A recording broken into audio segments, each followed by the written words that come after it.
Can you tell me how dealing with tribal issues has affected your view on religious liberty, or has affected your jurisprudence? I think there was a case, Yellow Bear, Sweat Lodge issue.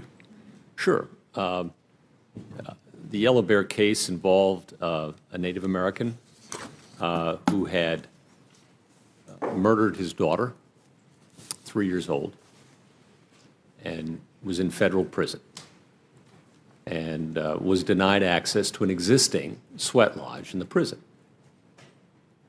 And the prison had various reasons why it said it was unable to provide access to the sweat lodge to Mr. Yellow Bear.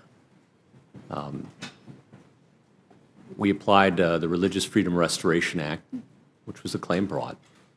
There was no question about the sincerity of the man's religious beliefs. No question that he found solace in his faith after he had done what he'd done. And then the question becomes, if it's a sincerely held religious belief, was it a substantial burden?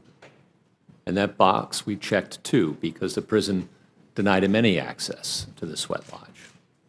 So once you do those two things, the case then shifts to the government, as it does in any RFRA case, any religious freedom restoration case, regardless of who's bringing it, no matter how unpopular, least amongst us.